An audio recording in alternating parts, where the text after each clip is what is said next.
Hello guys, welcome to engineering code. आज का हमारा वीडियो है swapping of two numbers. So swapping of two numbers जो है ये दो तरीके से हो सकता है। First one is using the third variable and the second one is without using the third variable. तो सबसे पहले हम थर्ड वेरिएबल यूज़ करके और ये प्रोग्राम बनाएंगे। तो एग्जैक्टली इस प्रोग्राम में होता क्या है, जैसे कि आप देख सकते हैं a इज़ इक्वल टू, अगर मान लो कि 2 है, ठीक है, और b इज़ इक्वल टू 3 है। तो आफ्टर स्वैपिंग क्या होगा? After performing swap operation what will happen? A will have 3 and B will have 2। तो यहाँ पे क्या हो रहा है, जो वैल्यू पहले ए को असाइन थी वो बी को हो गया, और बी को जो वैल्यू असाइन थी वो ए को हो जाता है after performing the swapping operation. So अब हम इसका प्रोग्राम बनाते हैं। So let's see. तो सबसे पहले ये जो मैंने ये लिख लिया है, हैज़ इंक्लूड stdio.h वर्ड में। यहाँ से हमारा कर्ली ब्रेस स्टार्ट होता है और ये हमारा प्रोग्राम में स्टार्ट होता है। सबसे पहले एंड में तीन मैंने ले लिए वेरिएबल्स, ए, बी, और एक टेम्पररी वेरिएबल ले लिया मैंने, टेम्प। ओके गाइस, तो टेम्प में भी कुछ भी नहीं है, ठीक है। तो सबसे पहले हमें यूज़र को ये दिखाना पड़ेगा कि आप दो नंबर्स इनपुट करो, ठीक है। वैसे कि अगर आप हैकर अर्थ वगैरह पे प्रैक्टिस कर रहे हो तो वहाँ पे आपको ये print F, enter the number, ये सब लिखने की ज़रूरत नहीं होती है, बट अभी स्टार्टिंग फेज़ में तो आप ये खुद की अंडरस्टैंडिंग के लिए ये आप लिखते रहो, ठीक है। तो हम यहाँ पे सबसे पहले क्या लिखेंगे?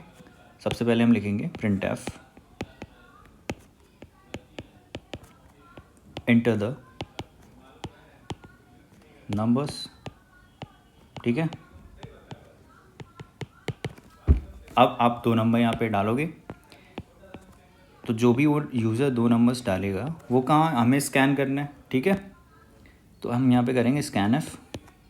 अगर यहाँ पे दो नंबर्स है तो हमें दो बार परसेंटाइल डी लिखना पड़ेगा, ठीक है, without using any comma in between this percentile D, okay. और यहाँ पे ये हो गया और ये। अब हमने ए और बी यूज़ किया है, तो ए और बी में हम ये दोनों वैल्यूज़ स्टोर करा लेंगे, ठीक है। अब यहाँ पे गेम जो असली शुरू होता है, ठीक है। तो विथ यूजिंग थर्ड वेरिएबल है, तो मैं सबसे पहले क्या करूँगा, ए और बी जो वैल्यूज़ है वो इधर उधर असाइन करूँगा। तो कैसे करूँगा? सबसे पहले ए की जो वैल्यू यहाँ पे हमें मिलेगी थ्रू यूज़र ने जो भी इनपुट किया होगा, ठीक है, उसको हम कहाँ स्टोर कराएंगे? ए को हम स्टोर कराएंगे किस में? टैम्प में। तो यहाँ पे हमें टैम्प लिखना पड़ेगा, तो यहाँ पे मैंने लिख दिया टैम्प, ओके। ए की वैल्यू कहाँ पे स्टोर हो गई? टैम्प में। अब ए की वैल्यू लूज़ नहीं होने वाली, ओके। बट ए की वैल्यू जब ए में टैम्प में होगी, इसकी वैल्यू लूज़ नहीं हो सकती, तो हम बी की वैल्यू कहाँ स्टोर करा सकते हैं? बी की वैल्यू हम असाइन कर देंगे ए के अंदर। ए की तो ऑलरेडी यहाँ पे क्या बी टैम्प के अंदर हमने स्टोर कर दिया, तो ये लॉस नहीं होने वाली, ठीक है। लॉस्ट ये नहीं होगी, हमने बी का भी यहाँ पे स्टोर करा दिया, ठीक है। अब देखो, अब क्या है, हमें क्या करना है,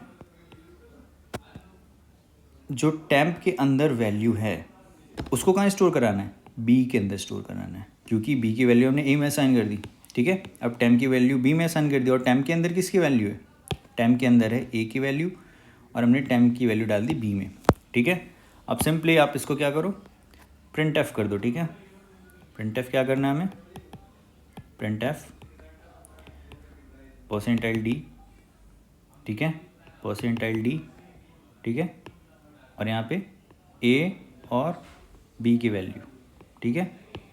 एक चीज़ मैंने यहाँ पे मिस्टेक करा है, मैं यहाँ पे, अगर आप स्कैन कर रहे हो तो एड्रेस तो यूज़ करना पड़ेगा ना। हाँ, ये एड्रेस होगा यहाँ पे, ठीक है।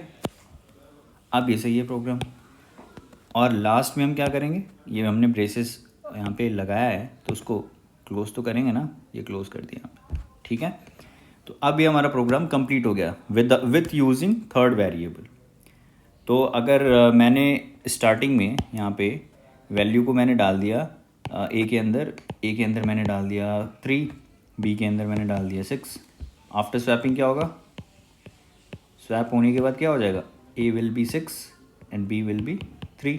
सो this is the program of swapping two numbers with using third variable. And what is the third variable here? Temp is the third variable here. So let's move on to the next program. So the next program will be without using third variable. Okay, so without using third variable तो हमें यहाँ पे क्या है, temp की ज़रूरत नहीं है. ठीक है, तो ये जो चीज़ है बाकी ए और बी ये तो एज इट इज़ रहेगा. ठीक है, हमने इंटर द नंबर्स ये भी कर लिया, स्कैन एफ कर लिया, परसेंटाइल डी ए और बी. ठीक है, नेक्स्ट यहाँ पे हमें लॉजिक में चेंज लाना पड़ेगा. चेंज क्या है वो मैं आपको बताता हूँ. इसको भी ये अभी क्या होगा, without using third variable, without using third variable. Okay, अभी हम क्या करेंगे कि ए और बी की वैल्यू हमने ले ली. ठीक है, यूज़र से, और इसको हमने स्टोर भी करा लिया. अब हम क्या करेंगे कि यहाँ पे मैं एग्जांपल के थ्रू आपको समझाऊंगा. a is equal to 2 and b is equal to 7. अभी हम क्या करेंगे, a प्लस बी करेंगे. ठीक है, a प्लस बी. ओके, और ये वैल्यू हम कहाँ स्टोर कराएंगे, ये वैल्यू हम स्टोर कराएंगे a के अंदर. ओके, तो अभी a क्या था 2 और b क्या था 7. a प्लस बी क्या होगा 9 होगा ना. तो अभी a के अंदर हम 9 असाइन कर देंगे तो क्या होगा, a इज़ इक्वल टू 9. ठीक है, अभी b इज़ इक्वल टू हम क्या कर सकते हैं, अगर हम a में से b को माइनस कर दें, a की नई वैल्यू क्या है, a की नई वैल्यू है 9. तो अगर हम a में से b को माइनस कर दें तो यहाँ पे क्या होगा 9 माइनस, अगर हम b इज़ इक्वल टू क्या है 7 करें तो क्या होगा, 9 में से 7 माइनस करेंगे तो वैल्यू आएगी 2. हम इसको किस में स्टोर करा देंगे, b में. अभी b की वैल्यू क्या हो गई 2. ठीक है, b इज़ इक्वल टू क्या हो गया 2. ठीक है ना, तो जो पहले a की वैल्यू थी अभी क्या है b की वैल्यू हो गई है. अब नेक्स्ट हमें a की वैल्यू चाहिए. अभी a यहाँ पे 9 है और b इज़ इक्वल टू फिलहाल क्या है 2. अगर हम इस 2 को 9 में से माइनस कर दें तो a की वैल्यू क्या हो जाएगी 7 हो जाएगी ना. और जो a की वैल्यू 7 है वो क्या है, पहले b की वैल्यू थी. ठीक है, तो अगर हम a में से b को माइनस कर दें तो यहाँ पे क्या होगा 9 minus 2 is equal to 7, a is equal to 7. तो हो गया ना रिवर्स. अब यहाँ पे हम क्या करेंगे, अगर हम a में से फिर से b को माइनस कर दें, जो भी b की नई वैल्यू है, तो यहाँ पे क्या हो जाएगा, वो आ जाएगा जो b की पहली वैल्यू थी. तो ये हमारा प्रोग्राम यहाँ पे क्लियर. तो यही इसका सिंपल सा लॉजिक था, without using third variable. Okay guys, अभी आप इसको फिर से प्रिंट करा सकते हो. नेक्स्ट जो है, अगर आप इसको सिस्टम में करना चाहते हो और अच्छे से मतलब इसको आप दिखाना चाहते हो, तो मैं इसको फिर से लिख देता हूँ ताकि ये और अच्छे से दिखे. तो वो मैं आपको दिखाता हूँ. आप सिंपल यहाँ पे लिख दो enter the numbers a and b. ठीक है, ये नंबर आपने एंटर कर लिया. यहाँ पे बस ऐड कर दो, एक छोटी सी लाइन यहाँ पे ऐड कर दो. मैं पहले कलर चूज़ कर लेता हूँ, कोई सी भी ब्लैक चूज़ कर लेता हूँ. ओके, तो जैसे कि मैं यहाँ पे नंबर चूज़ करता हूँ कि मतलब मैं ये मैसेज यहाँ पे चूज़ करता हूँ कि यहाँ पे मैं लिख दूँगा प्रिंट एफ. ठीक है, यहाँ पे आप लिख दो बिफोर स्वैपिंग और स्वैप. ठीक है, अब यहाँ पे आपको परसेंटाइल डी लिखना पड़ेगा. थोड़ा स्पेस छोड़ दो और यहाँ पे आप ये कॉमा दे दो, a कॉमा b. ठीक है, एक ये मैसेज हो गया. अब उसके बाद आप यहाँ पे ये इसमें इसके अंदर भी ऐड कर सकते हो सिमिलर चीज़.